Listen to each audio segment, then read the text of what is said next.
History is written by the victors might as well be tattooed across Vince McMahon's infamous buttocks. The vaunted winner of the Monday Night Wars and killer of his competition has rewritten wrestling history from a decidedly pro-WWE standpoint, and who can blame him really? Part of that rewriting is convincing the world that WCW was absolutely crap. While we can't argue that its demise was almost slapstick in nature, we will stand up for WCW as at times a fantastic wrestling company during its too short lifespan. One part of WCW history in particular that seems to be glossed over is its tag team division. From its early days as a holdover of the traditional NWA style, through its glittering 90s, and to its mixed bag of an end, the WCW tag division was often very strong indeed. Chock full of Hall of Famers, household names, and past and future world champions, it's a division that deserves a little bit more recognition than it tends to get. Before anyone kicks off, we are treating WCW as starting in 1990, when Ted Turner's Universal Wrestling Corporation officially changed its name to World Championship Wrestling. So please, no cries for the amazing tag teams that were at their peak during 80s NWA. Got it?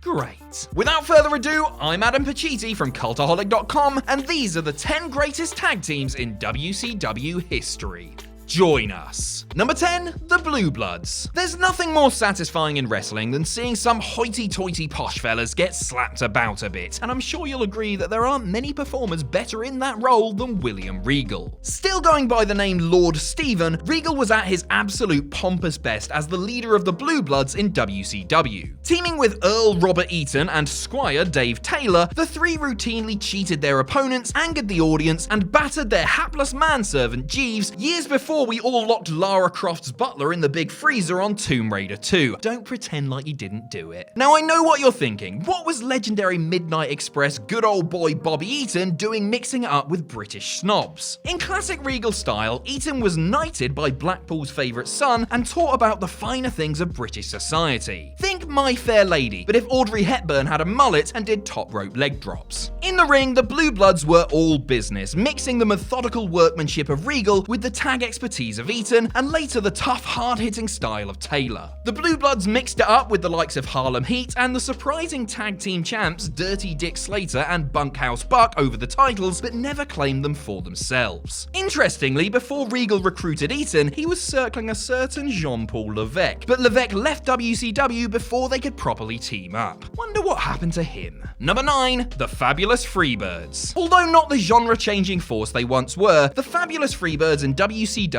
was still a vital cog in the tag team machine. Gone were long-standing members Terry Bam Bam Gordy and Buddy Jack Roberts, leaving Michael P.S. Hayes and longtime associate Jimmy Jam Garvin to carry on the group's legacy. A few years removed from the famous Freebird Von Erich feud, and the Freebirds were starting to slow down a little. However, 2 runs with the tag titles during the NWA's crossover into WCW reaffirmed their status as one of the top teams in the country. Weirdly, this second run with the titles, their first as official WCW tag champions, lasted minus 6 days. Actually though, they lost the titles before they even won them due to WCW's taping schedule sometimes going a bit back to the future. Which makes sense when you consider that the Freebirds' WCW Galoob figure card makes them look like Doc Brown auditioning for Lick It Up era Kiss. The Freebirds also had 2 stints with the WCW United States tag titles, which shows you how deep the WCW tag division was if it could also have mid-card titles. And this was several years removed from the WCW Cruiserweight tag titles. WWE, you cowards, bring them back. Number 8, Sting and Lex Luger. Sting and Lex Luger is the story of friendship between a weird fella covered in paint and a big muscular dork in the face of adversity. Teaming off and on for the best part of a decade, Sting and Luger would have one reign as WCW tag champions and would even feud over the WCW title. Despite the odd argument though, nothing could stop these 2 lads from being the best of pals. Their most interesting work together began when Luger returned to WCW, in the big ridiculous Seinfeld shirt, and started bickering with everyone and everything. Sting always acted as peacemaker, vouching for the total package whenever he needed to do so. Shortly after their one run as tag champs, Sting was face and Lex was heel, with Sting constantly having to save Luger from a beating because he was his boy.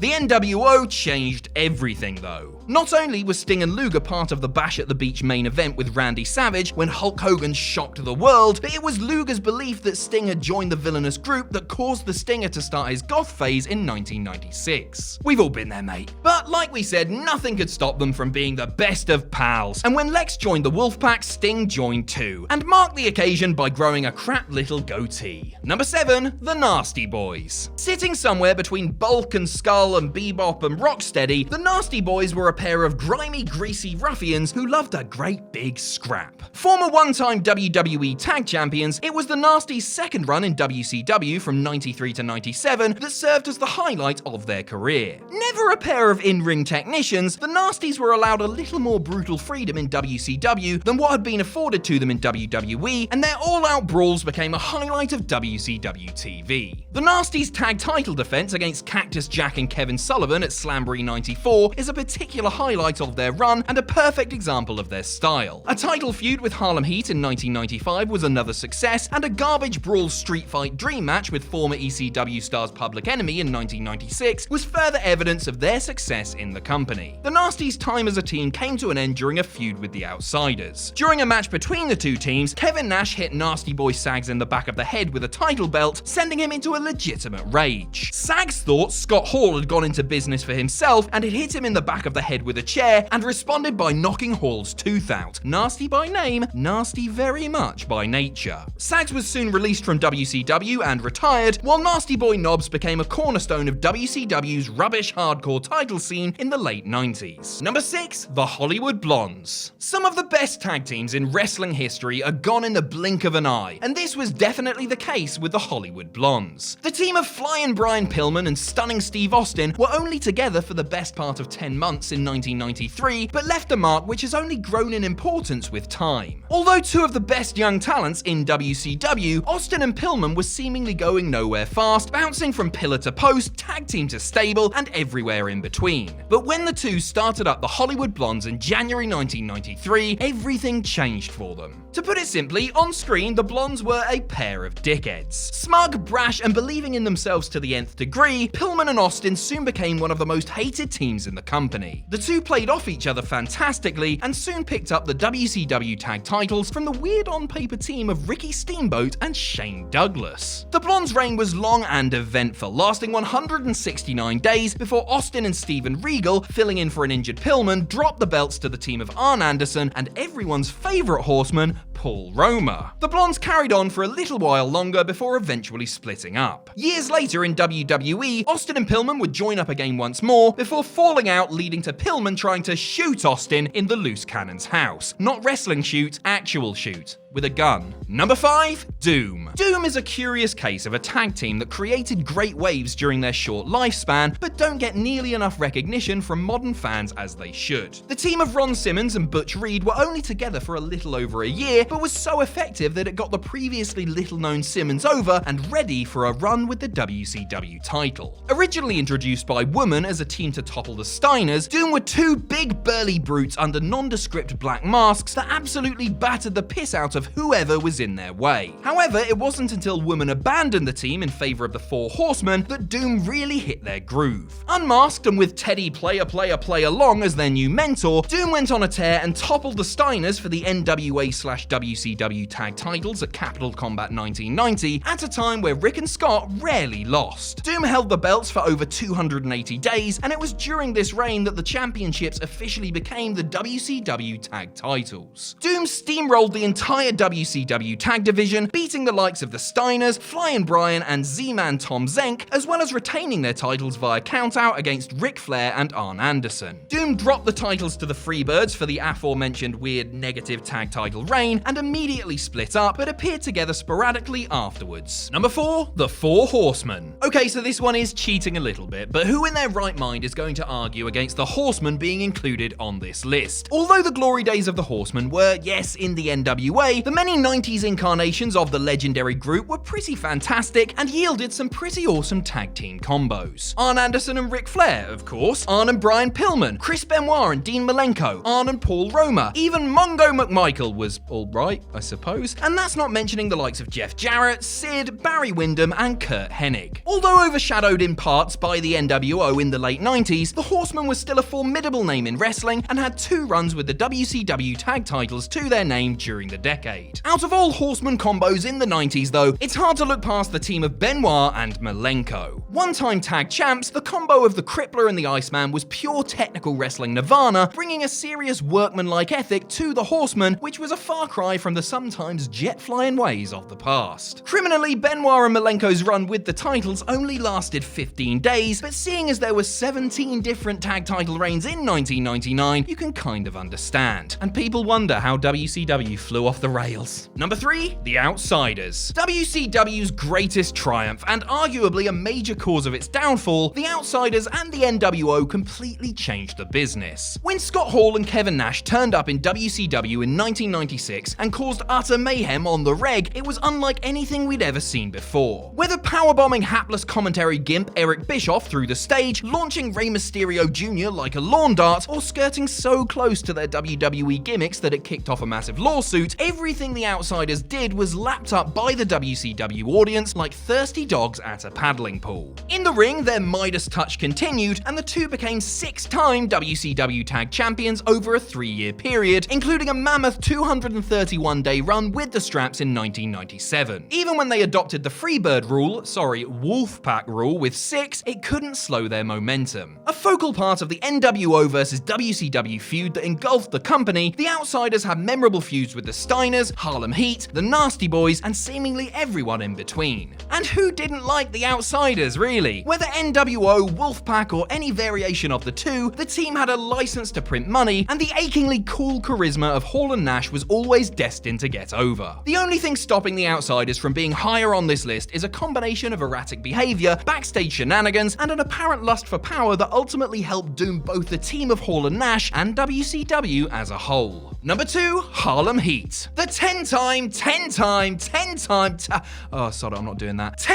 record-breaking WCW champions Harlem Heat were one of the true homegrown success stories of WCW. Brothers Booker T and Stevie Ray debuted with the company in 1993 and stayed together for the best part of 7 years. Originally known as Kane and Cole for some reason, the brothers were pissed off heels and sided with monsters Sid Vicious and Vader in a losing War Games effort against Sting, Davey Boy Smith, Dustin Rhodes, and Calamity Lummox the Shockmaster at Fall Brawl 93. When the two gained the services of Sister Sherry Martel and took back their names of Booker T and Stevie Ray, they started gaining momentum, winning their first WCW tag titles in December 94 from the team of Stars and Stripes. Harlem Heat then swapped the titles back and forth with apparently the entire tag division for the next 2 years, avenging every tag title loss until crossing paths with the Outsiders at Halloween Havoc 96. WCW saw money with Booker T and would split the team up for the majority of the next 3 years. Booker became a mainstay of the mid-card, while Stevie Ray joined up with the NWO as arguably the best part of their B team. Blood is thicker than water though, and 3 more tag title runs came in a 3-month period in 1999. We told you it was chaotic, before the two had a frankly crap brother versus brother feud over the Harlem Heat name. Number 1, the Steiners. There is no greater team in WCW history than the legendary Steiner brothers. Collegiate powerhouse Rick and certified lunatic Scott were one of the most over acts in the history of the company, fusing technical mastery with stiff strong power moves and retina-straining multicolored singlets. 7-time WCW champs, the two have a combined reign of 520 days, the most in WCW tag title history. Best bout machines across WCW and Japan, the Steiners became the first team in history to have held the WWE, WCW, and IWGP tag titles, which only proves how popular they were no matter where they worked. Despite hopping out of WCW for the best part of 3 years from 1992, the Steiners never lost any momentum upon their return and picked up exactly where they left left off, basically smashing people in the face really hard before dropping them on their pencil necks with a suplex. A few more tag title reigns followed, but Scott soon started to change, packing on considerable muscle mass to his already huge frame and growing an evil Star Trek-style goatee, and before long turned on his brother to join the NWO as the legendary/mental Big Poppa Pump. Rick hung around in the mid-card scene, picking up TV and US title wins, as well as winning the WCW tag titles with